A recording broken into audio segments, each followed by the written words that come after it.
Hi, welcome everybody. I'm Andy Marks, Executive Director of the Centre for Western Sydney, and I'm really delighted to be here today with our new Vice-Chancellor, Distinguished Professor George Williams, AO. It's a long title, I might just call you George. Please. That's okay. Please. Thanks, Andy.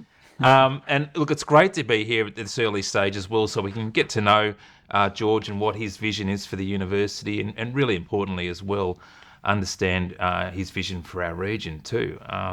So I'm going to dive into a couple of questions. Of course, we always want your feedback, so we'll make sure that we have a link for you to provide that as well. But to kick things off, George, welcome, firstly. Thank you. It's been a long journey to get here, but we're just, as I said, really pleased to have you on board. First question is, what's your vision for the region, and where does the university fit into that vision? Yeah, and look, I feel so privileged to be here, Andy, because of course there is no region in the country quite like Western Sydney. When you think of the fact that this is a region that's got now more than 2.7 million people in it. It's a region that has some amazing infrastructure. We've got to have the nation's premier airport, of course, here. We've got a whole new city, and there's a lot of urgency connected with those things that we need absolutely to be part of. And of course, the people. We're in a region that's characterised by youth, diversity, the largest Indigenous population in the nation, a real entrepreneurial spirit. And this is a region that's all about aspiration, opportunity, and we need to deliver for the region on those things. So when I think about what the university should do, we need to be the university this region deserves. We're a university that naturally will be shaped by our region and will shape it in turn. And I have no doubt that with our connection to this region, we are the university with the greatest potential in the nation to deliver things that really matter, to deliver things for the community. And not only that, we're a university that's going to take the region to the world. We look at our campuses in Vietnam, Indonesia to come. We're looking at India. Western Sydney is the region that's going to project the nation to the world increasingly over the coming decades, and we're the anchor for helping achieve that. So that's, I think, the region. That's the really exciting bedrock, I think, of this university. But the question is how? What are we going to do that's going to deliver on those things? And when people often talk about universities, they talk about universities being ivory towers. They talk about universities having sandstone walls. And universities are seen as these places that are closed, that are kept away from the community. I suppose my vision is fundamentally different. I want us to be a university without walls, a university that's really integrated within the community, that students come and go, businesses come and go. We need to be open to business and partners. And I think that that's something fundamentally different from how other universities approach this issue. And when it means what our aspirations are, I don't think we should follow the path of any other university in this country. We shouldn't aspire to be a GO8. And there are other wonderful universities in this nation, but our path is unique, remarkable and different. And I think there's room for boldness here, and there's room to actually set down a new model of what it means to be a great university for Australia. And what that will mean is it will mean taking risk in cases. It's not just incremental change. It's being prepared to take that step change that the sector needs. A good example is with respect to technology. We're in the midst of a transformation in society, generative AI, and that's a big opportunity for us. And I want our graduates not only to be ready for the great jobs now, but for the jobs in 5 years that we are now going to emerge. So they're the things we need to do. And I suppose the last thing I'd say is, well, why are we doing those things? You know, why is it that we should be on this path that's not a GO8, that's unique to ourselves? And the bottom line is because I think that's what's going to best serve our mission. And I'm really proud to join an institution that has such a wonderful 35-year history. We've been very fortunate to have been led by Barney and other wonderful Vice-Chancellors. My job is to continue that, continue the mission. It's what attracted me here. And in doing so, to help us take the step change. You know, what's next as we look to the 50th anniversary of this institution. And I'd also say for me that the need to do this it's a burning need and it's personal. And that's because when I look at the graduates of this university, I had the privilege of attending a graduation ceremony recently. I see myself in those graduates. I'm someone who comes from a low SES family, a single-parent family. At age 10, if you'd asked me would I have been in this place, no way. I mean, education changed my life. It opened doors. It set me on an entirely different path. That is the Western Sydney mission, and that's what I'm committed to. And I see such amazing opportunities for us to do together that will transform this community and contribute to the nation and the world. And that's why I'm so pleased to be here. No, that's terrific. So it's deeply personal too, and I think that distinctiveness about Western Sydney is something that certainly has been a source of growth and pride for us over the years, and it's good to see that moving forward. Now that really brings us back to the sector as a whole, though, because trust in universities in Australia is at an all-time low. And how do we turn that around? Because that's a really challenging space for universities to be in, and how do we turn that around here, in particular in Western Sydney? And I think the right thing is to call it as it is. Yep. There is a problem. And it's, of course, not just universities, it's public trust in institutions generally, and parliaments and the like. So we're part of that, but there are particular reasons for universities that we need to be concerned. And the stats show that it's not in a good place. A poll in May this year showed that a majority of Australians no longer feel positively towards universities. That's a real problem. More than half the population is losing trust. In America, it's of course much worse. 2/3 of the population is losing trust in the universities. I think this university is best placed of any in the country to address these issues, because for me the answer is pretty simple. It's delivering on your mission. It's actually delivering things that matter to the community. We should talk less about ourselves and universities and more about those who we serve. What is it we are doing to help people on a path to a better life? What is the research we're doing that's changing lives? And those are the sorts of things true to mission which ultimately we will rebuild public trust. I think, though, the other thing we have to acknowledge is that trust has been affected because there's been a lot of problems and scandals across the sector. Yep. Things like underpayment of wages. Staff haven't been looked after as well as they should. And it's really important for me as incoming Vice-Chancellor to make it clear we need to look after our staff and students. We need to care for our staff and students to make sure that our staff, for example, have a great place to work. They should have a great career path. They should be looked after in this institution. And for me, that is a first order issue that we do that. And I think if we look after our staff and students, be true to our mission, as a public institution, that's what it's about. That's what we have to do. That's kind of a bit of a restorative thing for universities, isn't it? Taking that civic role and that public-facing role and elevating that again and bringing that back to the fore. Yeah, I think it is. And I think many in the community see universities as morphing into these large corporate entities. But we're not. We're a public sector organisation for the public good. We're not here to make a profit, and every dollar we make needs to be reinvested in the things that matter to this institution. And ultimately, we're in the business not just of aspiration and opportunity, but building social cohesion. Yeah. And we have a lot of problems at the moment around the world with fractured, divided societies. People lacking opportunity. Our job is to give them the opportunity, and the best antidote to someone disaffected is help them achieve their dreams, help them actually realise their ambitions, and that is our mission. And that's what's at risk, I guess, in the context of social cohesion, if we don't get that right, isn't it? I think if that's right, and again, that's why we are so fundamental. That's why I've been in education for almost all of my career, because I think we're in the business of making this nation a better place and the world a better place. And the starting point is by taking talented, bright people, in our case, many of whom wouldn't otherwise have the opportunity they deserve and fairly deserve, to actually achieve something remarkable. And that's the way you build a great society, and a great university is the bedrock of great society and a great community here in Western Sydney. Yeah. Look, I think coming back to that issue of trust and integrity as well, and we're seeing an environment in which, in the wake of the Accord report, government is looking to shake up the tertiary sector, and there is talk of significant reform, 3 consultation papers out all at once, I think, at the moment. What's the implication for us here at Western Sydney? Yeah, and there will be lots of implications, and I'm really conscious that I'm coming into the job with a lot happening in the sector at the moment, and of course a lot of that is really bright promise. The Accord is a great document.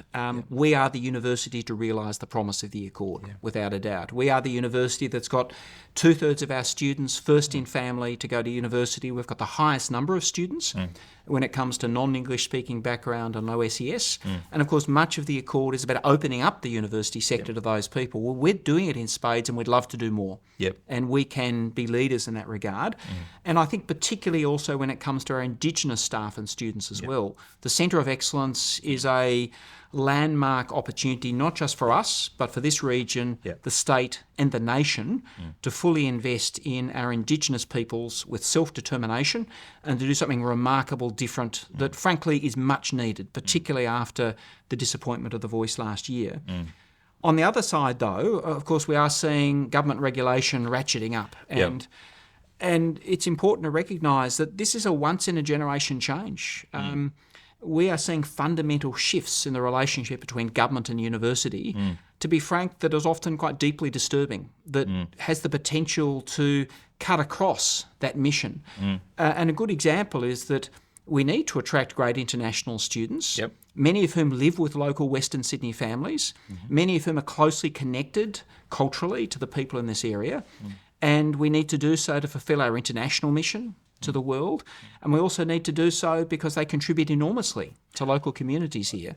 But CAPS would cut across that. And you've made an important clarification, I know, around that issue of student accommodation. Do you want to tell us a little bit about that as well? Just runs counter to the narrative, I guess, that we're getting from government a little bit. Well, what we're seeing in the media is international students are the bane of existence for, it seems, many things happening in this country. They're driving up housing prices, affecting cost of living, but our story is quite different. And in fact, if you look at the stats, 50% of our international students are in homestay. So they are actually living with a local family. They're contributing money to that family, potentially keeping a family afloat when they're facing massive mortgage pressures. They're then, of course, working in the local economy, and then they're spending their money in local businesses. And we don't have an accommodation problem because not only got 50% in homestay, we have the beds available for those other students, and we're expanding. We're looking at 200 beds in Bankstown, we're looking at 300 beds elsewhere. We're building capacity, so we're confident those students will be looked after as they need to be. And it means that if we have to go down this path of CAPS, well, it must be tailored. So we need the right result for, let's forget the university, let's think of Western Sydney. What's the right result for Western Sydney, for the investment, the students and the like? And that's the story we need to tell. Yeah, that's right. It is going back to your point about the uniqueness of Western Sydney in many ways. You touched earlier on the issue of our international ambitions. Firstly, of course, the fact that we're coming online soon in Indonesia and looking elsewhere. We are a global university, but how do we escalate that, and how's that going to shape your approach here? I think when we think of the future of Western Sydney, the future is not simply a great part of Australia. It's a region that contributes to the world in enormous ways. And of course, what will be Australia's premier airport is a really good example of that. Increasing Parramatta is going to be will be a key CBD in this state. And it's about attracting great international businesses. Think of the $500 million investment recently announced by Amazon in this area, the jobs in advanced manufacturing. And these aren't just Western Sydney things. These are things that connect us to the world in new ways. So what we need to do at this university is support that by educating people for these great jobs, including in the new technologies that they will depend upon for those jobs. We need to be thinking about advanced manufacturing and the like. And we also need to be thinking, how can we contribute as a global citizen to needs elsewhere? So think of the agricultural work we're doing through Hawkesbury and elsewhere. I mean, how we can contribute to India and other places. We're a university that can make a massive difference globally. We're already doing it, but there's room to do more. And of course, the amazing impact ranking, first in the world, is a reflection of what we're doing, but it's a small reflection of what we can do. And our potential, really, the sky's the limit in these areas. But it is Western Sydney first, and magnifying that and really contributing to those global changes that I think we're capable of. Yeah, look, that's right. And I think the airport, as you mentioned, and Bradfield near Metropolis are a great way to unlock that as well and channel it. And of course, technology is going to feature quite a lot in the airport, and everything that we do in the education space is transforming rapidly on the back of AI and other technologies. What's going to be your approach to AI and technology at this university? Yeah, and I recognise for many people it's a really tough issue, particularly when we've had ways of dealing with things for a long time, but the world is changing and the needs of our students are changing. And for me, when people talk about threat or opportunity, I'm firmly on the opportunity side. I mean, there are threats, and for example, the ethical use of AI is critical, and our researchers need to be at the forefront of that. But when I think about what AI can deliver, let's start internally. We've got a lot of problems at this uni when it comes to systems and processes. How can we make things more efficient? How can we free our staff up to do the really important work? Well, I know that AI can play a role there. in terms of freeing people from admin and other things, and that will be a focus. How can we invest in those things to make things better? So that's one angle, and that will care for our staff in ways that improve. Yep. But the other bit is just the education bit, that we need to recognise that increasingly our students, potentially almost all of our students, will need to use these technologies. It might be in nursing, it might be in business, it could be in all sorts of areas. So we need to train them, we need to prepare them, we need assessment that reflects that.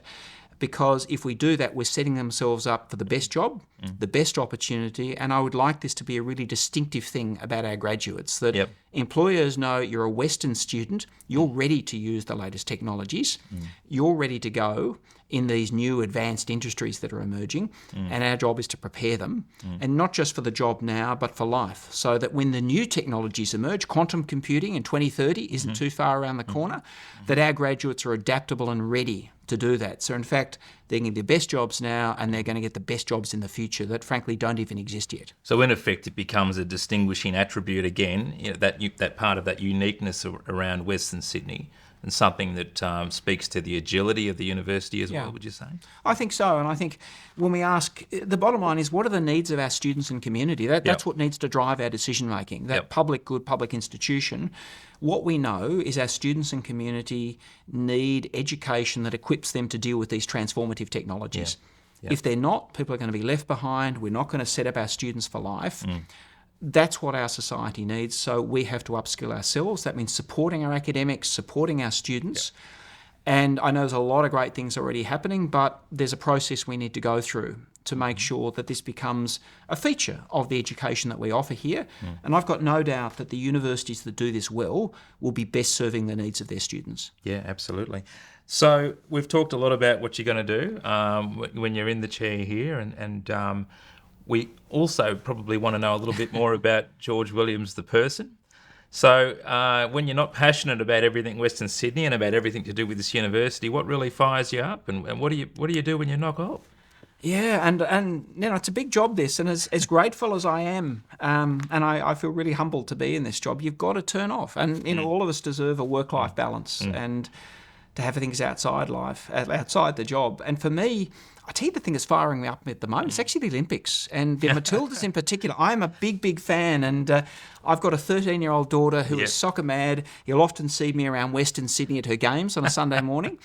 I mean, how good was the World Cup? We went to about 8 games of the World Cup. Courtney Vine's goal to beat France in the penalties, Sam Kerr's goal against England. I mean, that gets me really excited. I love sport, particularly excited about women's sport, actually, through the eyes of my daughter. And Western Sydney, again, is doing wonderful things, and I want this to be a university that really gives our students great sporting, cultural and other opportunities, and has those great community links, which we've already got, but let's keep going. Let's deepen them. And I'd say apart from that, and helping my 18-year-old son with his HSC, that's another story, and we know that's a challenge. Yeah. For me also, I'm a big fan of science fiction, fantasy and the like. I, at the end of the day, need to turn my brain off from these big issues. So I like to propel myself a few thousand, maybe a few million years in the future. If there's a Star Wars trivia, I'm up for it. Lord of the Rings trivia, I'm up for it. I really enjoy those things. Okay. And I've loved sci-fi and the like for many years, and I'll look forward to engaging, open to tips. If people have got any good books or movies, I love that stuff. Now, we spoke earlier as well about, so I just took my kids through the entire Star Wars sort of back catalogue. It's a rite of passage if people are our age. You've got to force your kids to watch it. I've done exactly the same. Yeah, and they love the 3 prequels. A lot of people don't like them. No, and it's my kids are the same. They love the prequels, but of course the originals are the best. We'll always stand by the originals. Absolutely. We will. Thank you so much, George. We will do more of these. That's both a threat and a promise, because I just think it's really good for us to get to know you, and it's a great way to communicate with the university community more broadly. And can I also say that one thing I'm really looking forward to doing is just getting out and about. You know, I'm going to visit every campus. And one of my biggest priorities to start is I just want to connect with our community. I want to understand your needs, your interests. I want to hear from you. Terrific. Because I know a lot about Western Sydney and Western Sydney University, but not enough, and I need to hear the voices of people. And so quite apart from visiting, the other thing I'm going to be doing is I want a really good snapshot of what people are thinking. Yeah. And I'm going to send out 5 questions to 250 people in the community, across the board, well spread, what are the priorities, where are the pain points, what do you want me to focus on? And that will give me an immediate sample from those 250 people of what people think I should focus on. I'll be reading every response, and that will be a good way of me getting to speed early to inform the visits and really make sure I'm representing your interests and the things that you think are important. Yeah, look, fantastic. And that's a really good way, as you said, to touch on those critical issues early. So stay tuned for that. That'll be actioned as soon as you know it. I think that the most important thing is to recognise that you're incredibly approachable and really got your listening ears on at the moment. So I do, listen and learn. That's a starting point, and really appreciating the great history and culture of this institution, which I'm so pleased to join. And I really thank people for the warm welcome. The mission is inspiring, and I look forward to working with people to take it to the next level. Terrific. Thanks, George, and thank you for watching, and stay tuned for more. Thank you.